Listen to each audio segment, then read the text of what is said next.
संदीप, संदीप आप मुझे सुन पा रहे हैं?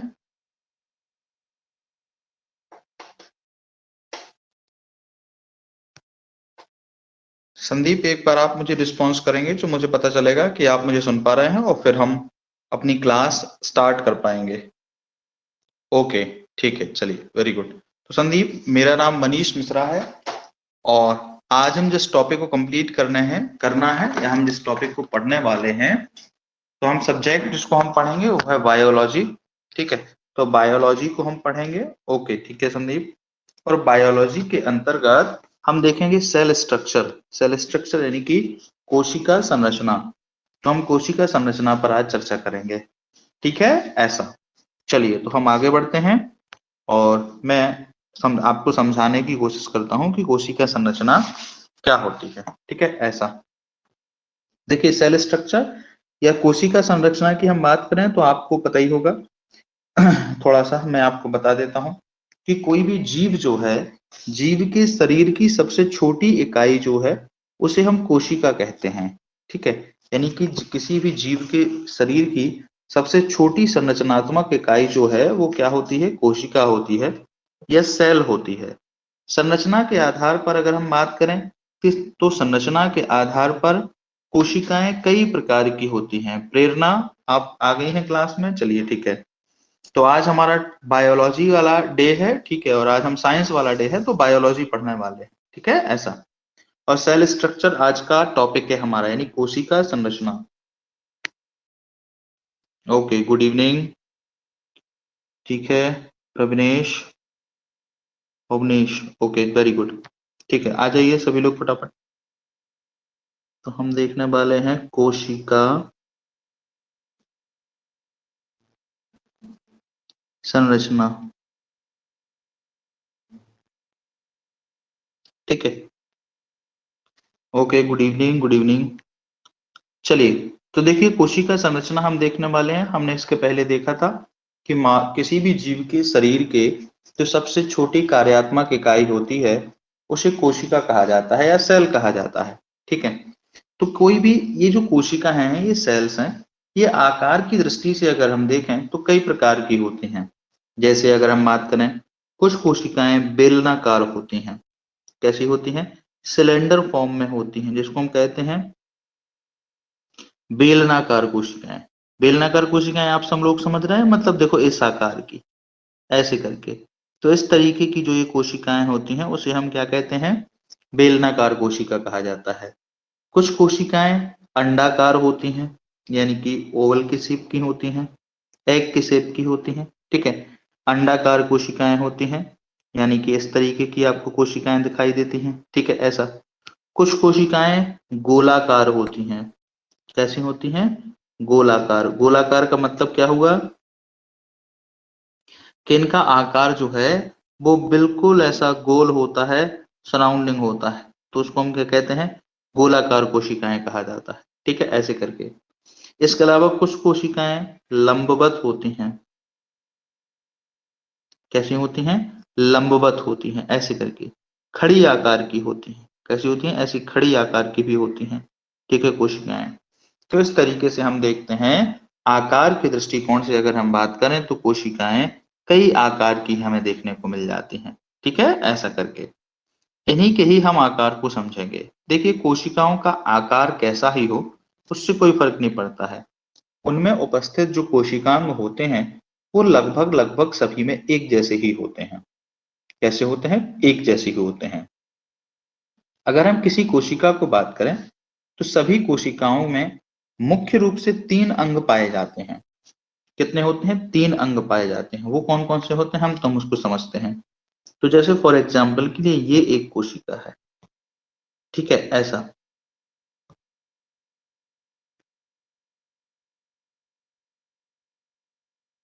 Okay Parul, good evening.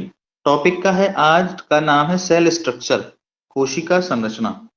तो हम सेल स्ट्रक्चर या कोशिका संरचना को देख रहे हैं। ठीक है, ऐसा। चलिए, तो जैसे कोशिका की हम बात करें तो फॉर एग्जाम्पल के लिए हम मान लेते हैं कि ये कोई कोशिका है। तो इस कोशिका के 3 अंग सबसे महत्वपूर्ण होते हैं। कौन से 3 अंग?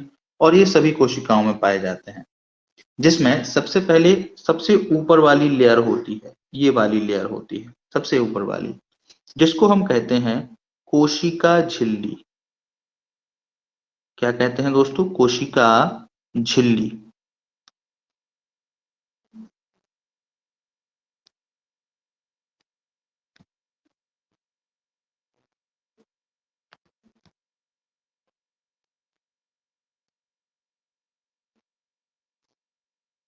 कोशिका झिल्ली, ठीक है, ऐसा करके, या ऐसी कोई हम कहते हैं सेल मेम्ब्रेन। ठीक। दूसरा, जिसको हम कहते हैं केंद्रक, तो बीच में एक महत्वपूर्ण संरचना होती है, तो केंद्रक। और तीसरा, जिसको हम कहते हैं कोशिका द्रव्य,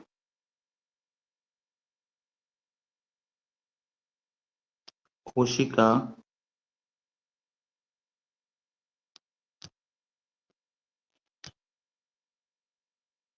द्रव्य, ठीक है, ऐसे करके। तो इस तरीके से अगर हम बात करते हैं कोशिका द्रव्य, या जिसको हम कहते हैं साइटोप्लाज्म, ठीक है, तो इस तरीके से हम कहते हैं कि कोई भी कोशिका जो होती है उसके अंदर ये तीन अंग जो हैं ये सबसे महत्वपूर्ण होते हैं। अभी बात क्लियर हो रही? तो आपसे अगर पूछा जाता है कि प्रत्येक, चाहे वो कोई भी कोशिका हो, तो उस कोशिका में आप देखेंगे कि एक बाहर की झिल्ली होगी ही होगी, तो जिसको हम क्या कहेंगे, एक बाहर की उसका आवरण होगा, तो उस आवरण को हम क्या कहेंगे, कोशिका झिल्ली। फिर उस कोशिका के बीच में एक प्रमुख संरचना होती है जिसको हम कहते हैं केंद्रक, और उसमें कोशिका के अंदर जो लिक्विड भरा होता है उसे हम क्या कहते हैं, कोशिका द्रव्य कहा जाता है। तो सभी कोशिकाओं में ये तीन अंग कैसे होते हैं, निश्चित रूप से होते ही होते हैं। ठीक है, ऐसा करके इतनी बात आप लोगों को क्लियर हो रही है सभी को? बताइए मुझे।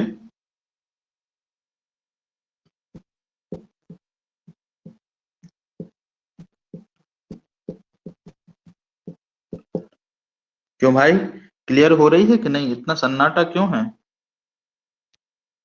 नहीं हो रही है क्या? इसमें कुछ नहीं समझ पा रहे हैं क्या?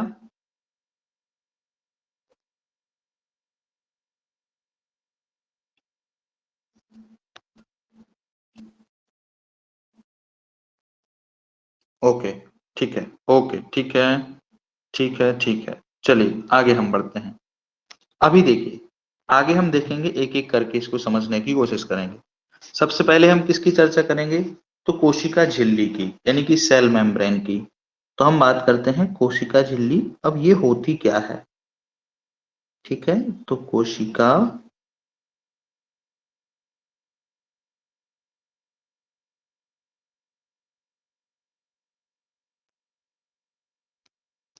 कोशिका झिल्ली, ठीक है, ये होती क्या है? ये सेल मेम्ब्रेन। तो देखिए, सेल मेम्ब्रेन जो है, हमने देखा कि ये, मान लो फॉर एग्जांपल के लिए कोई सेल है, तो कोशिका झिल्ली जो है ये कोशिका के सबसे बाह्य आवरण होता है। ये क्या होता है? सबसे बाह्य आवरण। कोशिका की जो सबसे बाह्य परत होती है, ठीक है, जो कोशिका को अपने चारों ओर से घेरे हुए होती है, मतलब कोशिका को जो चारों ओर से घेरे होती है, इसी बाह्य आवरण की परत को हम सेल मेम्ब्रेन या कोशिका झिल्ली कहते हैं। और ये जो सेल मेम्ब्रेन या कोशिका झिल्ली है, ये वसा और प्रोटीन की बनी होती है।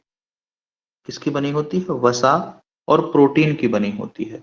तो अगर आपसे पूछा जाता है कि कोशिका झिल्ली किसकी बनी होती है, तो आप बता सकते हैं कैसी होती है?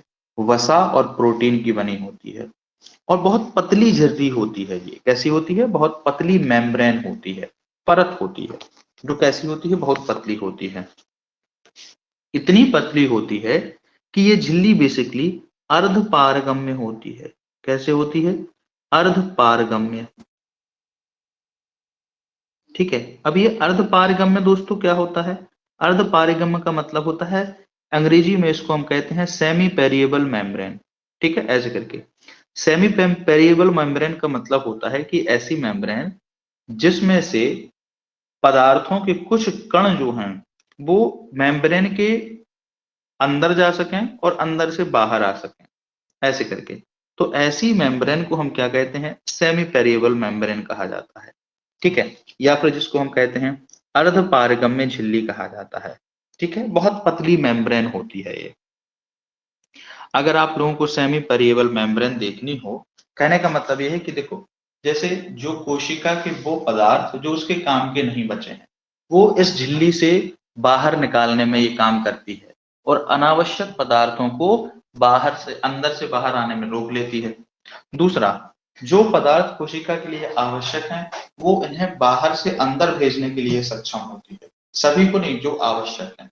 यानी कि कुछ पदार्थों को ये अपने में से गुजरने की परमिशन देती है, उसे हम क्या कहते हैं, अर्धपारगम्य झिल्ली कहते हैं। ठीक है, फॉर एग्जाम्पल के लिए आप ऐसे समझ सकते हैं। तो आप लोगों ने घरों में प्याज देखा होगा। आप लोग घरों में जब प्याज काटते हैं तो देखते हैं कि प्याज के जो सल्क निकलते हैं, कभी कभी उस सल्कों को आप ध्यान से देखिएगा तो सल्क के ऊपर जो है एक व्हाइट कलर की पतली झिल्ली सी निकलती है, परत टाइप की निकलती है। देखी है आप लोगों ने?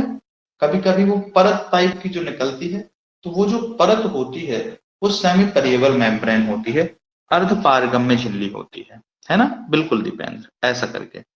या फिर अगर हम बात करें, आपने देखा होगा कि हम जो मार्केट से ग्रेप्स लाते हैं, अंगूर लाते हैं, तो जो अंगूर होते हैं, वो अंगूर का रस जो है वो तो अंदर भरा होता है और वो पूरा रस जो है बाहर एक पतली मेम्ब्रेन से घिरा होता है। ठीक है, तो वो जो मेम्ब्रेन होती है वो भी सेमी पेरिएबल होती है। आप कभी ऐसा कीजिएगा कि एक शक्कर का एक सीरा बनाइएगा, यानी चाशनी बनाइएगा जो कि गाढ़ा हो, बहुत ज्यादा गाढ़ा हो, और कभी एक अंगूर को उसमें डाल दीजिएगा, तो आप देखेंगे स्वतः ही अंगूर जो है वो कैसा हो जाएगा, पिचक जाएगा, क्योंकि वो गाढ़ा होने की वजह से इस अंगूर के अंदर का जो पानी होगा वो बाहर आ जाएगा, ऐसे कर। या फिर आप देखेंगे किशमिश, तो आप देखा होगा किशमिश जो रहती है, उस किशमिश को अगर हम पानी में डाल देते हैं और कुछ समय के लिए छोड़ देते हैं, तो वो किशमिश अपने आप कैसी हो जाती है, फूल जाती है। किशमिश क्या है, सूखा हुआ अंगूर ही तो है। तो अगर हम किशमिश को छोड़ देते हैं पानी में तो कुछ समय बाद वो फूल जाती है। क्यों? क्योंकि उसकी जो मेम्ब्रेन होती है, वो मेम्ब्रेन क्या करती है, पानी को अंदर ले जाने का काम कर देती है, और अंगूर कैसा हो जाता है, वो किशमिश कैसी होती है, फूल जाती है। तो इस तरीके की जो झिल्ली होती है जिसमें से कुछ पदार्थ अंदर से बाहर आ सकते हैं या बाहर से अंदर जा सकते हैं, ऐसी मेम्ब्रेन को हम सेमी पेरिएबल या अर्धपारगम्य झिल्ली कहा जाता है। तो जो कोशिका की बाह्य मेम्ब्रेन होती है, यानी कि सेल मेम्ब्रेन जो होती है जिसको हम कोशिका झिल्ली कहते हैं, वो भी कैसी होती है, सेमी पेरिएबल होती है। बात समझे, ऐसा करके। तो यहाँ तक आपको समझ में आ रहा? आप बता सकते हैं, कभी पूछा जाता है कि कोशिका झिल्ली, तो आप बताइएगा कोशिका झिल्ली जो कि कैसी होती है, कोशिका के सबसे बाहर होती है, उसे चारों ओर से घेरे हुए होती है। ठीक है, ऐसे करके अर्धपारगम्य होती है, सेमी पेरिएबल होती है, और वसा और प्रोटीन की बनी होती है। क्या की बनी होती है? वसा और प्रोटीन की बनी होती है। ठीक है, ऐसा करके। चलिए, वेरी गुड। अभी देखिए दूसरा जो इसका प्रमुख पार्ट होता है, जिसको हम कहते हैं कोशिका भित्ति। क्या कहते हैं? कोशिका भित्ति। अब ये क्या होता है? ठीक है, कोशिका भित्ति। कोशिका भित्ति की अगर हम बात करें, अंग्रेजी में हम इसको कहते हैं सेल वॉल।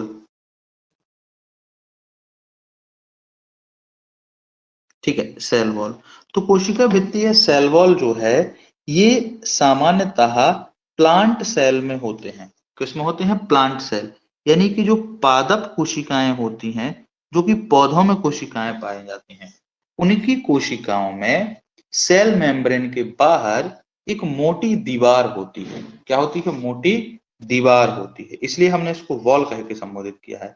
तो जो मोटी दीवार होती है, उस मोटी दीवार को हम क्या कहते हैं? सेल वॉल या कोशिका भित्ति के नाम से उसे जाना जाता है। ठीक है, ऐसे करके। और ये कैसी होती है? कठोर होती है। कैसी होती है? कठोर होती है। इसके अलावा अगर हम बात करें तो ये जो सेल वॉल होती है, ये निर्जीव पदार्थ की बनी होती है, और उस निर्जीव पदार्थ को हम सेल्यूलोज कहते हैं। क्या कहते हैं दोस्तों? तो सेल्यूलोज कहा जाता है। ऐसे, एक मिनट।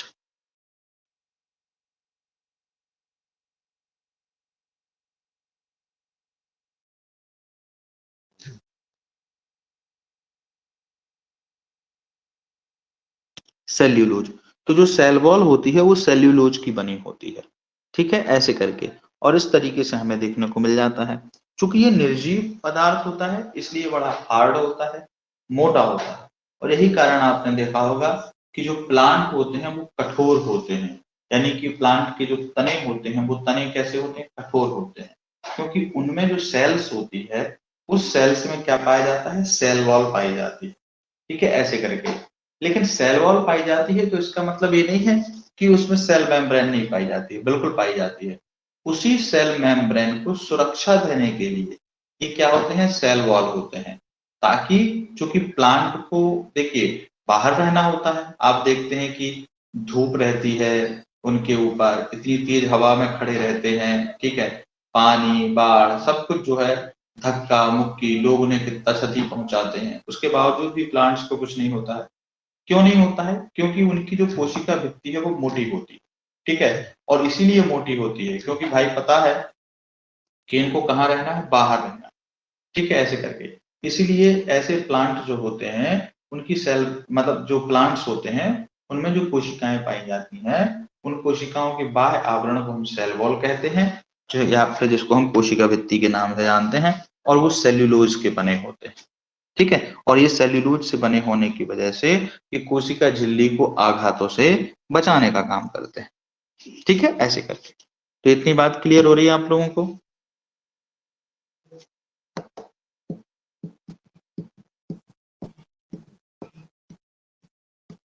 हाँ जी, ओके ठीक है, ओके ठीक है। चलिए अब हम आगे बढ़ते हैं।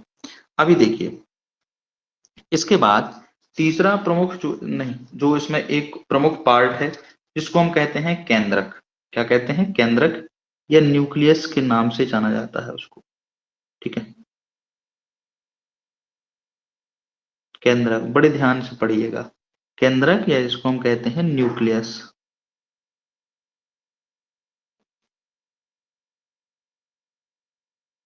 अभी देखिए, न्यूक्लियस की हम बात करें तो न्यूक्लियस के संबंध में कहा जाता है कि न्यूक्लियस की खोज जो है वो सन 1831 की बात है। कब की बात है, 1831 में एक व्यक्ति थे जिनका नाम था रॉबर्ट ब्राउन। क्या नाम था, रॉबर्ट ब्राउन। रॉबर्ट ब्राउन नामक व्यक्ति ने सबसे पहले कोशिका के अंदर न्यूक्लियस की खोज की थी, और उन्होंने बताया कि प्रत्येक कोशिका के अंदर एक गोलाकार या अंडाकार एक संरचना होती है जिसे हम न्यूक्लियस कहते हैं या केंद्रक कहते हैं, और यही केंद्रक कोशिका के अंदर जितनी भी गतिविधियां होती हैं उन सभी गतिविधियों का नियंत्रण करने वाला क्या होता है, एक पार्ट होता है। यानी कोशिका के अंदर सभी गतिविधियों का जो नियंत्रण करने वाला पार्ट है उसे हम क्या कहते हैं, न्यूक्लियस कहते हैं। उन्होंने बताया कि जैसे ये कोशिका है तो इस कोशिका के अंदर ये जो पार्ट है इसको हम क्या कहेंगे, न्यूक्लियस कहेंगे। ठीक है, और इसकी भूमिका महत्वपूर्ण होती है। ठीक है, ऐसे करके। और ये बताने वाले सबसे पहले व्यक्ति कौन हुआ करते थे, रॉबर्ट ब्राउन। और उन्होंने कब बताया था, ये 1831 में बताया था। ठीक है, ऐसे करके। इतनी क्लियर हो रही है आप लोगों को चीजें?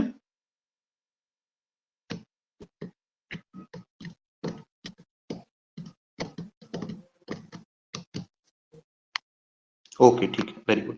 अभी देखिए, इसके बाद फिर उन्होंने बताया कि न्यूक्लियस होता क्या है। तो न्यूक्लियस के संबंध में उन्होंने बताया कि इसकी संरचना कैसी होती है।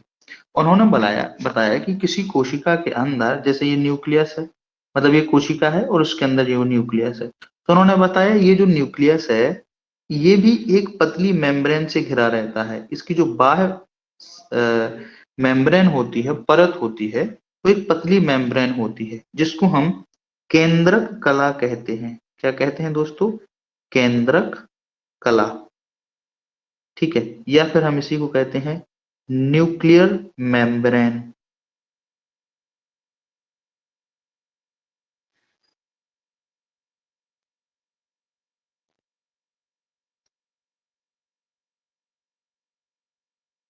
न्यूक्लियर मेम्ब्रेन, जो कि क्या होती है, किसी केंद्रक की एक बाह्य परत होती है, यानी कि केंद्रक को घेरने वाली एक दो सतहों से बनी हुई झिल्ली को हम क्या कहते हैं, केंद्रक कला कहते हैं। ठीक है, प्रत्येक जो न्यूक्लियर मेम्ब्रेन होती है वो एक दो सतही झिल्ली होती है। दो सतही झिल्ली का मतलब क्या है कि देखो इसका ऐसा कुछ स्ट्रक्चर होता है इसके अंदर, कैसा,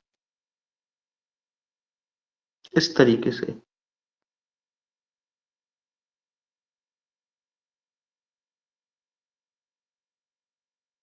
ठीक है, ऐसे करके। तो न्यूक्लियस के अंदर ऐसा ये द्विसतही मेम्ब्रेन होती है, और ये जो सतह है ये काय की बनी होती है, तो इसकी प्रत्येक सतह जो है वो प्रोटीन प्लस वसा यानी फैट, तो प्रोटीन और फैट की बनी होती है। ठीक है, ऐसे करके। दूसरा वो बताते हैं कि ये जो केंद्रक की कला होती है, यानी कि जो न्यूक्लियर मेम्ब्रेन होती है, उस न्यूक्लियर मेम्ब्रेन में छोटे छोटे से छिद्र होते हैं, होल होते हैं ऐसा, और इन्हीं होल में से, छिद्र में से कोशिका द्रव्य जो है ये और केंद्रक द्रव्य जो है, इन दोनों के बीच में चीजों का आदान प्रदान होता है। यानी इसी होल्स में से चीजें जो है वो कहाँ जाती हैं, न्यूक्लियस के अंदर जाती हैं और न्यूक्लियस के बाहर आती हैं। ठीक है, ऐसे करके। तो इतनी बात समझ आ रही है। यानी कि इनका कहना है कि केंद्रक जो है वो एक झिल्ली से घरा होता है, और उस झिल्ली को हम केंद्रक कला या न्यूक्लियर मेम्ब्रेन कहते हैं। ये न्यूक्लियर मेम्ब्रेन दो सतही परत होती है, जिसमें इस दो सतही परत का निर्माण प्रोटीन और वसा के द्वारा होता है। ठीक है। दूसरा, ये जो दो सतही परत होती है इसमें छोटे छोटे से छिद्र होते हैं, और वही छिद्र क्या करते हैं, विभिन्न प्रकार के पदार्थों को केंद्रक में अंदर और बाहर जाने के लिए क्या करते हैं, रास्ता देते हैं। ठीक है, तो इसको हम क्या कहते हैं, केंद्रक कला कहते हैं। बात क्लियर? इतनी बात समझ आ रही है आप लोगों को? एक बार बताइए मुझे।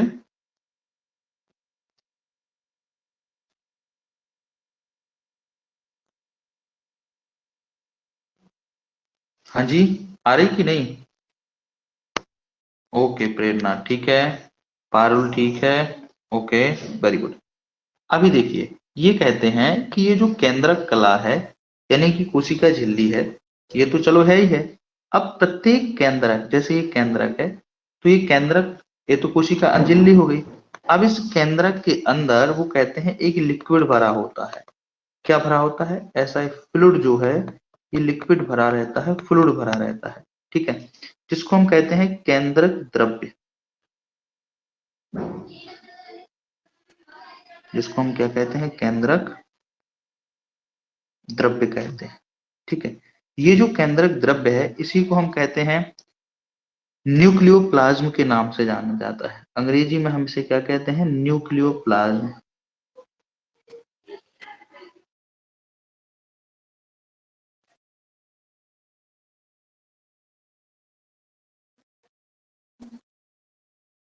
केंद्रक द्रव्य या न्यूक्लियोप्लाज्म कहा जाता है, और ये लिक्विड कहाँ भरा रहता है, केंद्रक के अंदर भरा रहता है। ठीक है, ऐसे करके।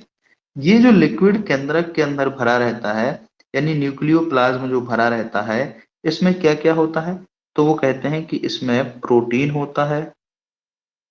ठीक है, ऐसा करके। फास्फोरस होता है। ठीक है, प्रोटीन, फास्फोरस और न्यूक्लियर अम्ल, ये सभी क्या होते हैं, इसमें बड़ी मात्रा में पाए जाते हैं। ठीक है, न्यूक्लिक अम्ल,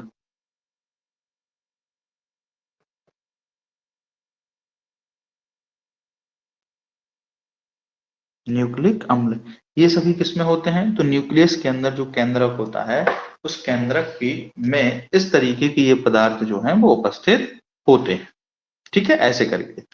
तो ये कौन होता है, केंद्रक द्रव्य होता है। इतनी बात समझ आ रही है आप लोगों को? आपसे अगर कभी पूछा जाता है तो बता सकते हैं कि न्यूक्लियस के अंदर जो लिक्विड भरा होता है उसको केंद्रक द्रव्य या न्यूक्लियोप्लाज्म कहते हैं, जिसमें प्रोटीन, फास्फोरस और न्यूक्लिक एसिड प्रचुर मात्रा में होते हैं। ठीक है, ऐसा करके। अभी देखिए, वो कहते हैं कि जो ये न्यूक्लियस है, इसी न्यूक्लियस के अंदर एक छोटी ऐसी गोल संरचना होती है। क्या होती है? गोल संरचना होती है, और इस गोल संरचना को हम केंद्रिका कहते हैं। क्या कहते हैं? केंद्रिका, ऐसे करके। अंग्रेजी में इसको कहते हैं न्यूक्लियोलस।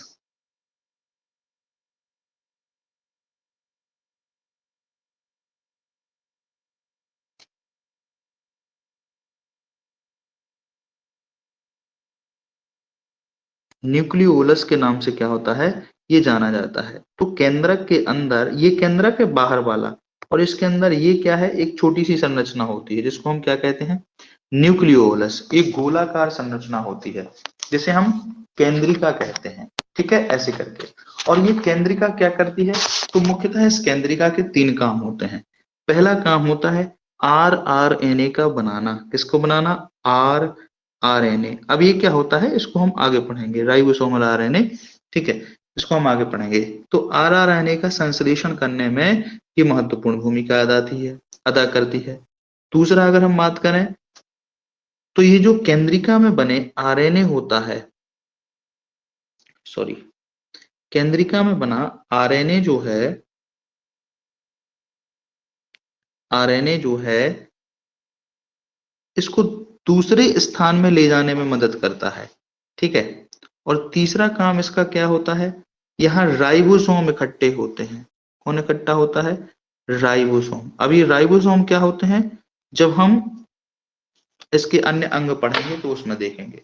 तो किसी कोशिका के न्यूक्लियोलस में, यानी केंद्रक के अंदर जो केंद्रिका होती है, उस केंद्रिका को न्यूक्लियोलस कहा जाता है। और ये जो न्यूक्लियोलस होता है, इसके संबंध में हमें देखने को मिलता है, इसके 3 काम होते हैं, आरआरएनए का संश्लेषण, आरएनए का ट्रांसपोर्टेशन और राइबोसोम को इकट्ठा करना। ठीक है, इसको हम क्या कहते हैं, केंद्रिका कहा जाता है। ठीक, ऐसा। यहाँ तक आपको चीजें क्लियर हो रही, बताइए थोड़ा सा मुझे, सभी को इतना समझ में?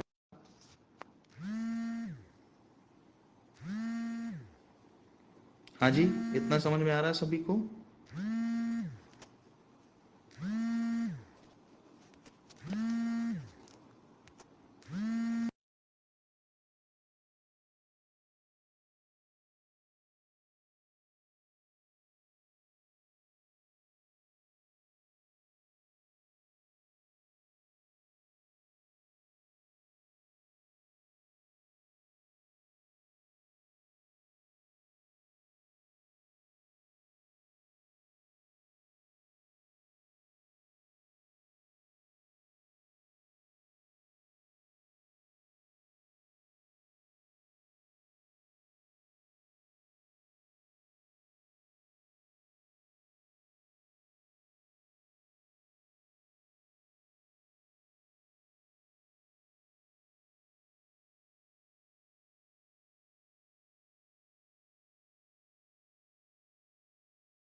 ओके, ठीक है, चलिए, वेरी गुड। अभी देखिए, हम आगे बढ़ते हैं। तो इसको हम क्या कहते हैं, न्यूक्लियोलस के नाम से जाना जाता है। किसके नाम से, न्यूक्लियोलस के नाम से जाना जाता है। अभी देखिए इसके बाद क्या होता है, तो इसके बाद इसमें एक और चीजें होती हैं जिसको हम कहते हैं केंद्रक जाल। क्या कहते हैं, केंद्रक जाल कहा जाता है। अब ये क्या होता है, इसको हम समझते हैं। केंद्रक जाल, या जिसको हम अंग्रेजी में कहते हैं न्यूक्लियर नेटवर्क। ठीक है,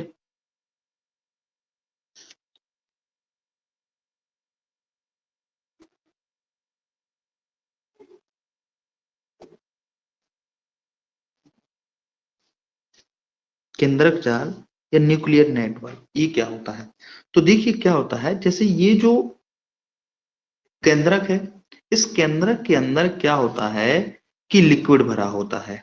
ठीक है, अब क्या होता है, केंद्रक के अंदर ये जो लिक्विड है, जब कोशिका विभाजन का समय आता है, तो कोशिका विभाजन के समय ये लिक्विड गाढ़ा होने लगता है। कैसा होने लगता है, गाढ़ा होने लगता है दोस्तों। और ये धीरे धीरे धीरे धीरे इतना गाढ़ा होने लगता है कि सूखने लगता है, और सूख के एक जाल नुमा संरचना में बदल जाता है। कैसे, ऐसी ऐसी एक जाल नुमा संरचना में बदल जाता है। और इस न्यूक्लियस के अंदर जो एक पिंड या जाल जैसी संरचना होती है, ठीक है, जिनमें मोटे मोटे कुछ कण पाए जाते हैं, उन कणों को हम क्रोमेटिन कहते हैं। क्या कहते हैं, क्रोमेटिन कहा जाता है। ठीक है, ऐसे करके। और इस प्रकार के जाल को हम न्यूक्लियर नेटवर्क कहा जाता है। क्या कहते हैं, न्यूक्लियर नेटवर्क कहा जाता है। ठीक, आधुनिक आनुवंशिकों का मानना है कि क्रोमेटिन जो है वो कोशिका में पाए जाने वाले आनुवंशिक पदार्थ होते हैं। कैसे होते हैं, आनुवंशिक पदार्थ। आनुवंशिक पदार्थों का मतलब जानते हैं आप लोग, तो आनुवंशिक पदार्थों का मतलब होता है वो पदार्थ जो एक पीढ़ी से दूसरी पीढ़ी में लक्षण ले जाते हैं, उन्हें हम क्या कहते हैं, आनुवंशिक पदार्थों की श्रेणी में रखा जाता है। ठीक है, ऐसे करके। तो आनुवांशिकीविदों का ऐसा मानना है कि किसी कोशिका के अंदर जो एक क्रोमेटिन जाल होता है, वो क्रोमेटिन जाल में वो क्रोमेटिन ही क्या होते हैं, आनुवांशिक पदार्थ होते हैं। ठीक, ऐसा करें। दूसरा, रासायनिक विश्लेषण से हमें ये पता चलता है कि ये जो क्रोमेटिन है या ये जो जाल बना होता है वो एक प्रकार का प्रोटीन है। किसका बना होता है? प्रोटीन का बना होता है। और कौन सी प्रोटीन का बना होता है? तो इसे हम हिस्टोन कहते हैं। क्या कहते हैं? हिस्टोन। कौन सी प्रोटीन होती है ये दोस्तों? तो हिस्टोन प्रोटीन होता है। एक प्रकार से हिस्टोन प्रोटीन का ये बना होता है। ठीक है, ऐसे करके। और इस तरीके से ये क्या होता है, केंद्रक जाल की हमें जानकारी मिल जाती है। ठीक है, ऐसे करके। इतनी बात क्लियर हो रही?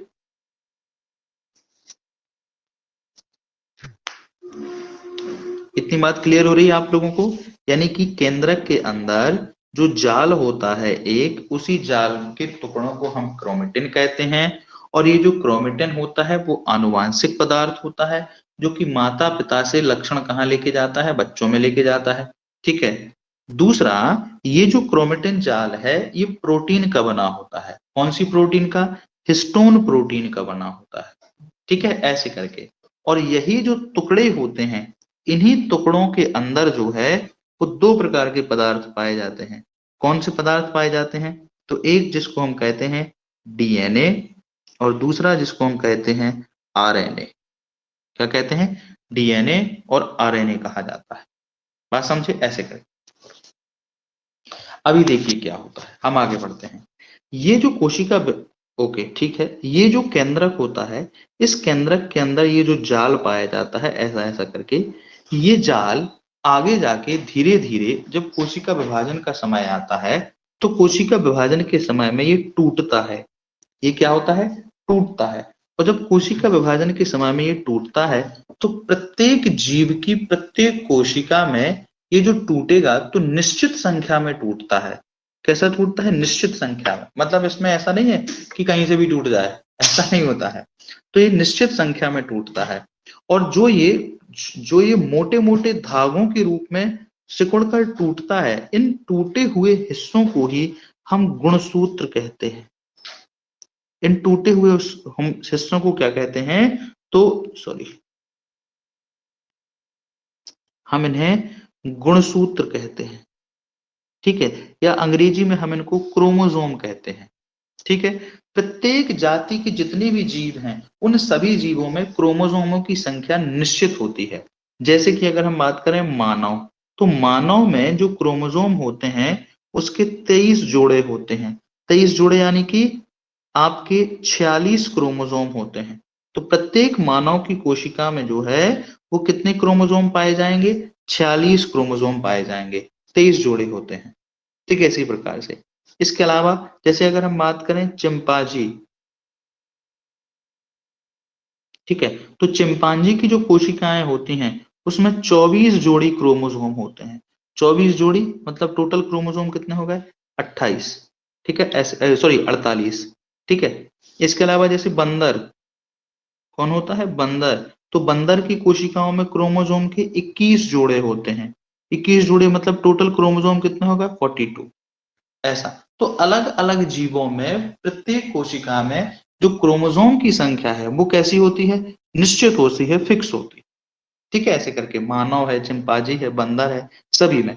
तो जो अंदर मैट्रिक्स होता है, वो मैट्रिक्स जब टूटता है तो प्रत्येक जीव की कोशिका में निश्चित टुकड़ों में ही टूटता है। जैसे मानव में 46 टुकड़ों में ही टूटेगा। कितने टुकड़ों में? 46 टुकड़ों में।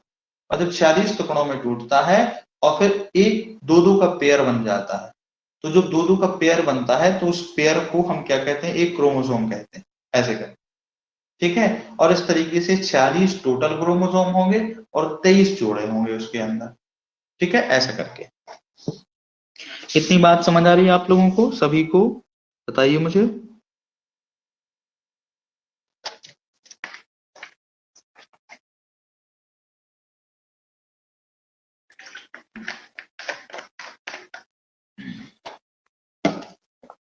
Okay, very good.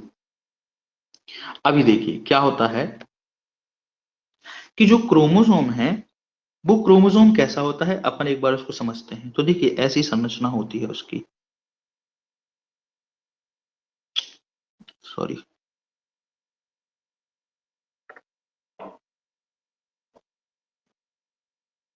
कुछ देखो ऐसी संरचना होती है, ठीक है।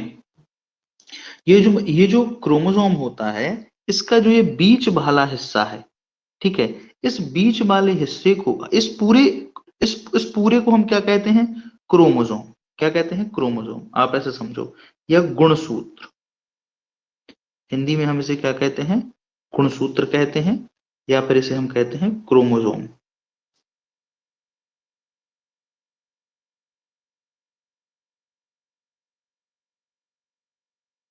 ठीक है, ऐसे करके। और ये क्रोमोसोम के दो पार्ट होते हैं, एक ऊपर वाला एक नीचे वाला। इसके एक पार्ट को हम कहते हैं क्रोमेटिड। क्या कहते हैं,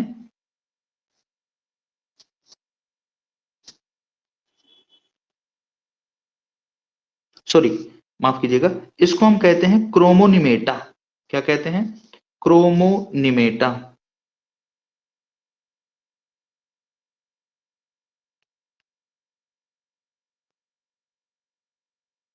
क्रोमोनिमेटा।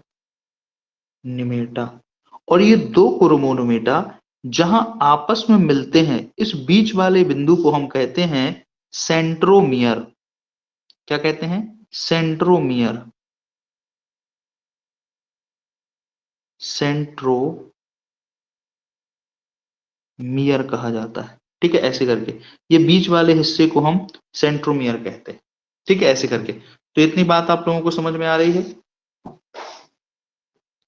गुणसूत्र समझ में आ रहा, यानी कि एक गुणसूत्र के तीन भाग होते हैं, ठीक है, जिसमें दो क्रोमोनोमीटा और एक सेंट्रोमियर होता है। और एक सेंट्रोमियर जो है, ये दो क्रोमोनोमीटा को क्या करता है, जोड़ के रखता है, ठीक है, ऐसे करके। तो इसको हम क्या कहते हैं, क्रोमोसोम कहा जाता है। अभी देखिए क्या होता है, ये जो आपको क्रोमेटिड दिखाई दे रहे हैं अंदर, इसी क्रोमेटिड के अंदर क्या होता है, एक जेलीनुमा संरचना, एक जेलीनुमा गाढ़ा गाढ़ा लिक्विड भरा होता है, ठीक है, ऐसे करके। और ये लिक्विड जो है, ये कैसे होते हैं, ये आपस में, ये लिक्विड जो है, ये आपस में कैसे होते हैं, ये लिक्विड अंदर जो है मैट्रिक्स के रूप में होते हैं। किसके रूप में, मैट्रिक्स के रूप में, मतलब एक जालनुमा संरचना होती है, ठीक है, ऐसे करके। मैट्रिक्स के रूप में होते हैं, ठीक है, ऐसे करके। और इसी मैट्रिक्स में दो परस्पर लिपटे महीन कुंडलित सूत्र दिखाई देते हैं, ठीक है, और उन्हीं को ही हम क्रोमोनोमेटा कहते हैं। जो मैंने आपको बताया, बाहर की दोनों संरचनाओं को भी क्रोमोनोमेटा कहा जाता है, ठीक है, ऐसे करके। प्रत्येक क्रोमोनोमेटा के संबंध में कहा जाता है कि ये एक अर्ध गुणसूत्र है, यानी कि देखो ये पूरा गुणसूत्र है, और अगर हम इसके एक इस हिस्से को निकाल दें तो ये क्या कहलाएगा, अर्ध गुणसूत्र कहलाता है, ठीक है, ऐसे करके। यानी कि एक गुणसूत्र जो है, वो दो अर्ध गुणसूत्रों से मिलकर बना होता है। जब दो आधे आधे गुणसूत्र मिलते हैं तो किसका निर्माण होता है, एक गुणसूत्र का निर्माण होता है। और सेंट्रोमियर से ये क्या होते हैं, जुड़े रहते हैं, ठीक है, ऐसे करके।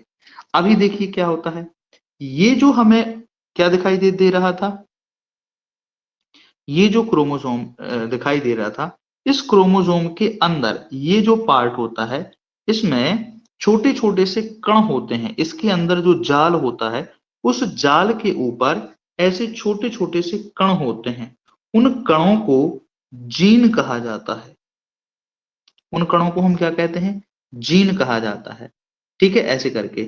और यह जीन कहाँ होते हैं, तो यह जीन डीएनए पर होते हैं। डीएनए कहाँ होता है, तो ये जो इसके अंदर मैंने आपको मैट्रिक्स बताया है, द्विकुंडलित जाल बताया है, इसी द्विकुंडलित जाल को डीएनए कहा जाता है, जो कुछ इस तरीके से बना होता है, ऐसे करके, ठीक है। और इसी जाल के ऊपर ऐसी ऐसी ऐसी बिंदु बिंदु वाली ऐसी संरचनाएं होती हैं, छोटी छोटी सी पिन पिन, ऐसी दोनों पट्टियों पर ऐसी ऐसी चिपके रहते हैं। तो इसी चिपकी हुई संरचना को हम डीएनए कहते हैं। और यही डीएनए जो है, वो आनुवांशिकता की इकाई होते हैं। और इसी, मतलब इसी डीएनए के ऊपर जो ये जीन पाए जाते हैं, इस जीन को हम आनुवांशिकता की इकाई कहते हैं। और यही जीन जो होते हैं, वही वही जीन माता पिता के लक्षण एक पीढ़ी से दूसरी पीढ़ी में पहुंचाने के लिए जिम्मेदार होते हैं। बात समझे, ऐसे करके। तो इतनी बात आप लोगों को क्लियर हो रही है? कोई कुछ पूछ रहा है? ओके, वेरी गुड, ठीक है, वेरी गुड। ठीक है, तो देखो यही क्रोमोसोम होते हैं जो महत्वपूर्ण भूमिका निभाते हैं, है ना, ऐसा। अब देखिए इसके अंदर मैंने आपको बताया था कि जो लिक्विड पदार्थ होता है, ये जो द्विकुंडलित संरचना होती है, उस द्विकुंडलित संरचना को हम क्या कहते हैं? डीएनए कहते हैं, ठीक है। तो ये जो डीएनए आरएनए होता है उसको हम क्या कहते हैं, एक बार उसको समझ लेते हैं। देखो डीएनए कुछ ऐसे होता है, ठीक है, ऐसी संरचना होती है, द्विकुंडलित संरचना होती है, और आरएनए सिंगल हेलिक्स होता है, ठीक है, ऐसे करके। तो डीएनए सबसे पहले हम किसकी बात समझते हैं? डीएनए को। डीएनए का फुल फॉर्म होता है डायऑक्सी न्यूक्लियो एसिड। क्या होता है? Diauxie nucleo acid. डीएनए कोशिका में सबसे ज्यादा केंद्रक में होता है। कहाँ होता है? केंद्रक में। यानी कि सबसे ज्यादा इसकी मात्रा कहाँ होती है? केंद्रक में होती है। केंद्रक के अलावा ये माइट्रोकॉन्ड्रिया में भी होता है। कहाँ पर होता है? माइट्रोकॉन्ड्रिया। अब ये क्या होता है माइट्रोकॉन्ड्रिया? हम जब आगे पढ़ेंगे कोशिकांगों को पढ़ेंगे तो उसमें समझेंगे माइट्रोकॉन्ड्रिया। और तीसरा हरित लवक। हरित लवक यानी क्लोरोप्लास्ट। तो कोशिका में डीएनए की उपस्थिति 3 जगह होती है, ध्यान रखिएगा। कहाँ कहाँ पर? केंद्रक, माइट्रोकॉन्ड्रिया और हरित लवक। अब देखो जो जीव कोशिकाएं होती हैं, मतलब जो जंतु कोशिकाएं होती हैं, उन जंतु कोशिकाओं में हरित लवक होता नहीं है। तो सिर्फ 2 ही जगह होगा। कहाँ पर होगा? केंद्रक और माइट्रोकॉन्ड्रिया में। जबकि जो प्लांट सेल्स होते हैं, प्लांट सेल्स में क्या होता है? हरित लवक होता है। तो प्लांट सेल्स में ये तीनों जगह पाया जाएगा। कहाँ पर? केंद्रक, माइट्रोकॉन्ड्रिया और हरित लवक, तीनों में क्या होता है? पाया जाता है। ठीक है, ऐसा करके। अभी देखिए इनकी संरचना कैसी होती है। तो डीएनए के संबंध में कहा जाता है कि डीएनए में उपस्थित आधार 2 प्रकार के होते हैं। यानी कि जो डीएनए का निर्माण है उसमें उपस्थित आधार 2 प्रकार के होते हैं। एक जिसको हम कहते हैं प्यूरिन, इसकी अगर हम रासायनिक संरचना की बात करें, प्यूरिन। और दूसरा जिसको हम कहते हैं पिरिमिडीन। ये जो प्यूरिन है, एक होता है प्यूरिन और दूसरा जिसको हम कहते हैं पिरिमीडीन, ऐसा। ये जो प्यूरिन है, ये प्यूरिन 2 पार्ट से मिलकर बना होता है। किससे? 2 भागों से मिलकर बना होता है। इसके 2 भाग होते हैं जिसको हम कहते हैं एडिनिन, एडिनिन जिसका सिंबल होता है ए, और दूसरा जिसको हम कहते हैं गुआनिन, गुआनिन जिसका सिंबल होता है जी। इसी प्रकार से जो पिरिमिडीन है, इसके भी 2 भाग होते हैं। एक जिसको हम कहते हैं थायमीन, जिसका सिंबल होता है टी, और दूसरा जिसको हम कहते हैं साइटोसिन, साइटोसिन जिसका सिंबल होता है सी। क्या होता है? सी, ऐसे करके। और इस तरीके से डीएनए में 2 बेस होते हैं। कौन से बेस होते हैं? प्यूरिन और पिरिमिडीन। प्यूरिन 2 चीजों से मिलकर बना होता है, एडिनिन और गुआनिन। पिरिमिडीन भी 2 चीजों से मिलकर बना होता है, थाइमिन और साइटोसिन। और ये एक दूसरे से, एडिनिन और थाइमिन एक दूसरे से जुड़े होते हैं डबल हाइड्रोजन बॉन्ड के साथ। वहीं गुआनिन हमेशा साइटोसिन से जुड़ता है ट्रिपल हाइड्रोजन बॉन्ड के साथ। किससे जुड़ता है? ट्रिपल हाइड्रोजन बॉन्ड के साथ। और इस तरीके से ये एक दूसरे को बांधे हुए रखते हैं। ठीक है, ऐसा करके। इतनी बात क्लियर हो रही है आप लोगों को?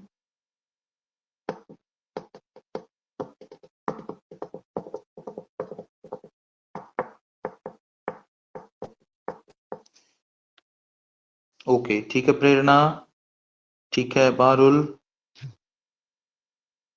ओके, ठीक है दीपेंद्र।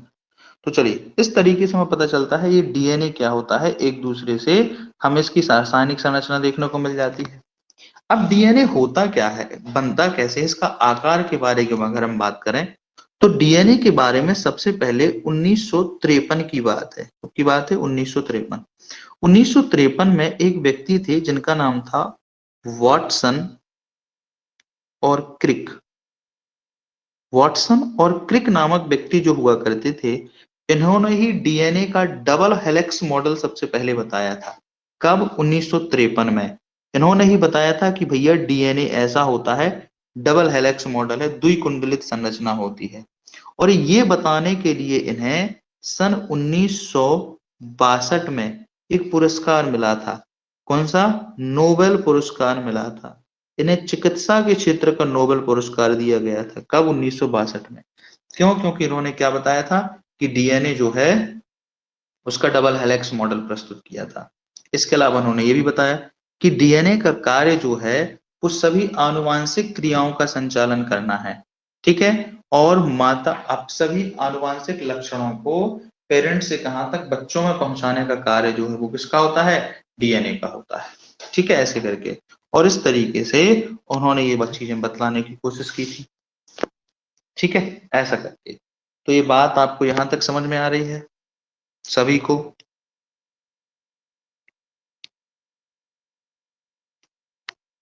Okay, very good. अभी देखिए डीएनए के बाद जो दूसरा आनुवांशिक पदार्थ है जिसको हम कहते हैं आरएनए। आरएनए के संबंध में उन्होंने बताया कि आरएनए का फुल फॉर्म होता है राइबोन्यूक्लिक एसिड। क्या होता है? Ribonucleic acid. ये जो आरएनए है ये डीएनए से ही इसका निर्माण होता है। यानी कि पहले डीएनए बना, हमने देखा कि डीएनए की संरचना कुछ ऐसी होती है। फिर क्या होता है, इसी डीएनए का जो हेलिक्स, एक हेलिक्स जब ये टूट जाता है तो टूट के जब इसका एक भाग अलग हो जाता है तो इसी से ही किसका निर्माण होता है? आरएनए का निर्माण होता है, ठीक है। यानी कि डीएनए के ही एक श्रृंखला पर आरएनए का न्यूक्लियोटाइड आकर जुड़ जाता है और इस प्रकार डीएनए से ही आरएनए का निर्माण हो जाता है, ठीक है, ऐसे करके। बस इसमें अंतर क्या होता है? तो अंतर ये होता है कि इसमें नाइट्रोजन बेस जो थाइमीन है, डीएनए में क्या होता है? थाइमीन, हमने देखा था थाइमीन। ये थाइमीन की जगह पर आरएनए में यूरेसिल होता है। कौन होता है? यूरेसिल होता है। और इस तरीके से हमें देखने को मिलता है कि जहां ये थाइमीन है यहाँ यूरेसिल होता है, तो एडेनिन से यूरेसिल जुड़ता है और गुआनिन से साइटोसिन जुड़ता है। बस इतना अंतर हमें आरएनए में की बेसिकली रासायनिक संरचना में जो है वो देखने को मिल जाता है, ठीक है, ऐसा करके। अभी देखिए आरएनए की अगर हम बात करें तो बेसिकली आरएनए जो का काम क्या होता है? तो आरएनए का काम होता है बेसिकली किसका निर्माण करना? प्रोटीन का सिंथेसिस करना। किसका निर्माण करना? प्रोटीन का सिंथेसिस करना, यानी प्रोटीन का निर्माण, ठीक है, ऐसा।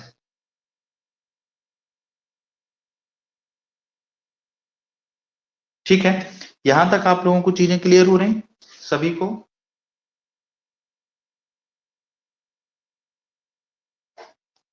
जल्दी से मुझे बताइए, यहां तक आप लोगों को चीजें क्लियर हो रही?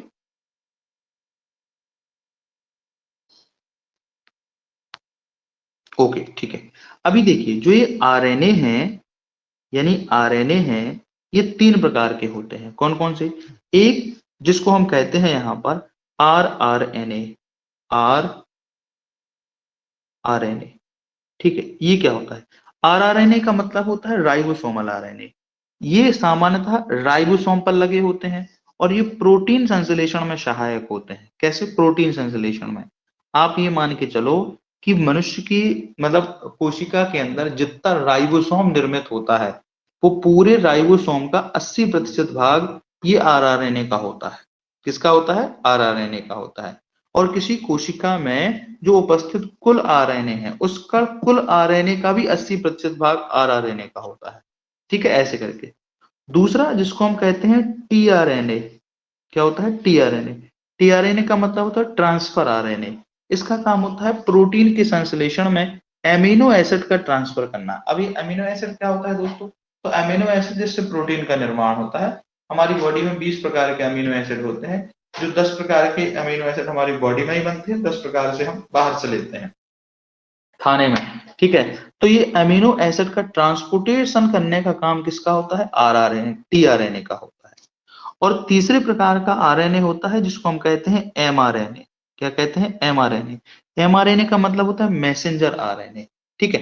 तो ये प्रोटीन संश्लेषण की सूचना केंद्रक को देता है। किसको देता है? केंद्रक में उपस्थित डीएनए को देता है और वहां पर आरएनए की तलाश करता है, ऐसे करके। तो जो सूचना देने का काम करता है, इसलिए हम इसको क्या कहते हैं? एमआरएनए कहा जाता है। ठीक है, ऐसा। तो यहां तक आपको चीजें क्लियर हो रही? आरएनए समझ में आया?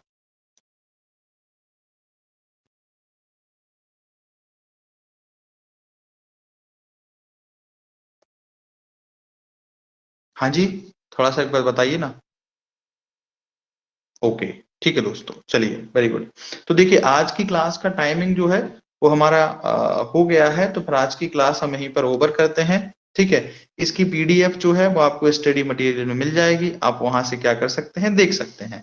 इसके अलावा वीडियो जो है, तो आप लेक्चर्स में जाएंगे तो लेक्चर्स में आपको क्या मिल जाएगा? वीडियो मिल जाएगा, तो वहां से भी आप इसको एक बार फिर से देख सकते हैं। ठीक है, ऐसा। तो फिर आज की क्लास हम यहीं कंप्लीट करते हैं, कल फिर मिलेंगे नेक्स्ट टॉपिक के साथ। बहुत बहुत धन्यवाद। Thank you so much. Thank you Parul.